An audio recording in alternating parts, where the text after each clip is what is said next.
जो तमाम छात्र आप मेरे आसपास देख रहे हैं, ये छात्र सीआरपीएफ, बीएसएफ, सीआईएसएफ जैसी पैरामिलिट्री फोर्सेस में भर्ती होकर के देश की सेवा करना चाहते थे। लेकिन जो प्रशासन है, जो तंत्र है, चयन प्रक्रिया है, उससे परेशान होकर के लगभग 50,000 से ज्यादा छात्र धरने पर बैठे हैं। 2019 में वैकेंसी आई, कितनी?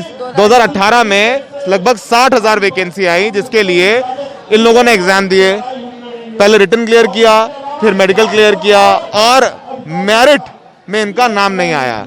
मेडिकल कितने लोगों ने क्लियर किया था? पहले अपना नाम बताइए और अपनी पूरी बात बताइए और बताइए कि मेडिकल कितने लोगों ने क्लियर किया और मेरिट में नाम नहीं आया, और आप लोग किस तरीके की समस्याएं आप लोगों को हो रही है। आपका नाम बताइए पहले। जी सर, मैं काजल यादव महाराष्ट्र से हूँ सर। हमारी भर्ती एसएससी जीडी 2018 को लेके है, जो कि 2018 से प्रोसेस चालू हुई सर। 2021 में 21 जनवरी को इन्होंने रिजल्ट डिक्लेयर किया। मतलब तकरीबन 4 साल लगाए भर्ती में सर, जो कि ड्यूरेशन इस भर्ती का होता है 2 साल का। उसमें सर आधे बच्चे अभी ओवर एज हो चुके हैं। भर्ती की प्रोसेस पैरामीटर रहता सर, एक पहले written exam, physical, then medical. अगर आपका मेडिकल क्लियर नहीं तो री मेडिकल, मतलब 4 प्रोसेस है सर टोटली। तो उसमें हम सर ऑल क्लियर है, क्वालिफाइड है सर। इस साल सर, इससे पहले एसएससी जीडी में कभी भी 4 बार मेरिट लगी नहीं। इस टाइम फर्स्ट टाइम इस भर्ती में 4 मेरिट गई है सर। हम कहाँ से लेंगे 4 मेरिट के मार्क्स? कितने लोगों ने मेडिकल क्लियर किया था? आपका नाम बताइए। मेरा नाम सुष्मिता विश्वास है और मैं वेस्ट बंगाल से। जी महाराष्ट्र से, वेस्ट बंगाल से। जी। कितने लोगों ने मेडिकल क्लियर किया था? टोटली 1,09,000 तो मेडिकल क्लियर कर लिया है, और उसमें से 54,000 को मेरिट में लिए है और बाकी को छट दिया गया है। 50,000 जो स्टूडेंट्स हैं उनका नहीं आया है। नहीं जी। आप लोग कितने दिन से? आपका नाम बताइए। मेरा नाम प्रगति है, मैं चंदौली से आई हूँ, यूपी में से। प्रगति, कितने दिन हो गए आप लोगों को यहाँ? हम लोगों को यहाँ 1 महीने हो गए सर। दिल्ली में? दिल्ली में कर रहे हैं। दिल्ली में आप लोग कोई सुन रहा है? नहीं सर, हम लोगों का कोई नहीं सुन रहा। हम सुबह निकलते हैं, शाम तक हर ऑफिस जाते हैं, हमको हर जगह से कोई रिस्पांस नहीं मिलता। हमारा कोई बात नहीं सुनता, कोई भी सरकार नहीं सुनता। इतना ही नहीं, हमको पुलिस भी टॉर्चर करती है सड़कों पे। अगर हम कहीं पार्क में बैठ जाए तो हमें वहाँ भी बैठने नहीं देती है। खाना वाना कैसे करते हैं सर? अभी तो हम लोग खाना वाना गुरुद्वारे में कर रहे थे, हमको गुरुद्वारे वाले ने भी 4 दिन पहले निकाल दिया। फिर उसके बाद हमको एनएसयूआई वाले ने हमें सपोर्ट किया, हमें रहने का, खाने का सारा बंदोबस्त इन्होंने किया।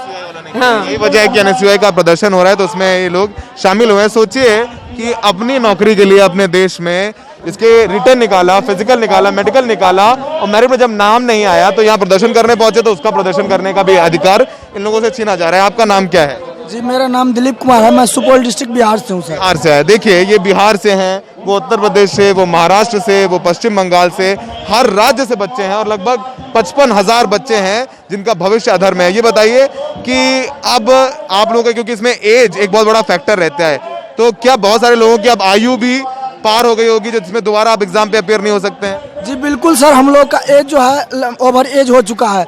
इस कारण से सर हम लोग जो है सरकार से गुहार लगाते बार बार कि आप जो है हम लोग की जो वैकेंसियां खाली पड़ी है, मतलब और नित्यानंद राय गिरी राज्य मंत्री जी संसद में ऐलान कर चुके हैं कि 1,11,000 वैकेंसियां खाली पड़ी है, और हम लोग कुल जो मेडिकल फिट युवा है सर 1,09,000 है। तो हम लोग को सर अपनी हक मिल जाना चाहिए, क्योंकि इसमें 3 साल की भर्ती प्रक्रिया में 3 साल की लंबी समय जो लेती है वो एसएससी लेती है, उसमें हम लोग की कोई गलती नहीं है। जबकि हाई कोर्ट, सुप्रीम कोर्ट ने आदेश देती है कि जो भी सेंट्रल गवर्नमेंट की जॉब होती है उनमें मात्र 1 ईयर का जो है आप टाइम ले सकते हैं।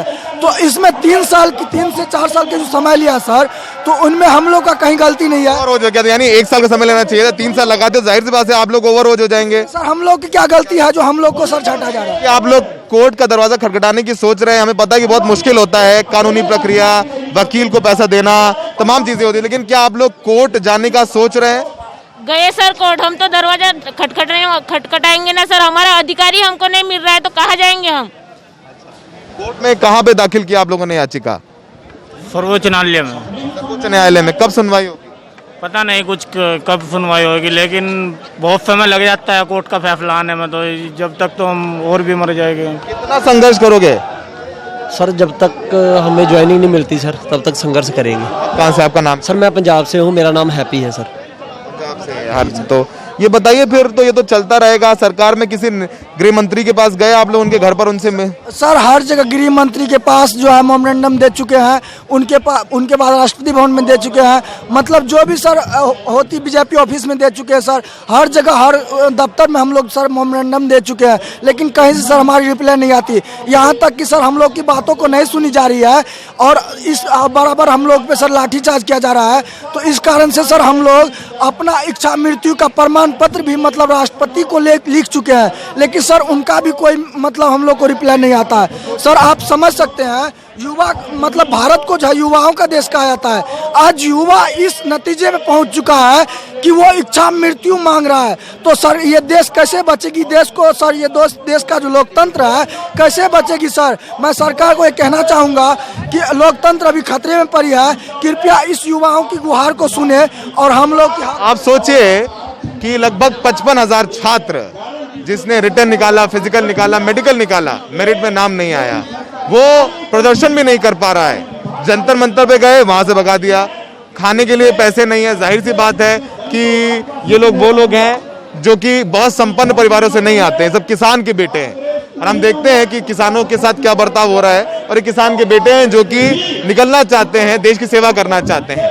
संसद में गृह राज्य मंत्री ने कहा कि वो और 1 लाख से ज्यादा वैकेंसियां निकालने वाला है। तो सोचिए कि अगर वैकेंसियां निकालने वाले हैं तो ये जो मेडिकल फिट लगभग 55,000 छात्र हैं इनको क्यों नहीं लिया जाता है। और अगर अब नहीं ले रहे हैं तो इनको प्रदर्शन करने का अधिकार तो दीजिए कि इनको एक वक्त की रोटी के लिए भी दिल्ली प्रधानमंत्री के घर से लगभग 1 किलोमीटर की दूरी पर दर दर भटकना पड़ता है, पुलिस की लाठी खानी पड़ती है। तो फिलहाल ये लोग NSCUI के प्रदर्शन में पहुंचे हैं और ऐसे बैनर पोस्टर लेकर के 1 महीने से दर दर की ठोकरें खा रहे हैं, गृह मंत्री से लेकर के राष्ट्रपति भवन तक के चक्कर लगा रहे हैं, लेकिन इनकी सुनवाई नहीं हो रही है और इनको नहीं पता कि इनका भविष्य क्या होगा, क्योंकि इसमें ज्यादातर लोग दोबारा एग्जाम भी नहीं दे सकते क्योंकि ये ओवर एज हो चुके हैं। सहयोगी सचिन गुप्ता के साथ नई दिल्ली से सौरभ शुक्ला, NDTV इंडिया।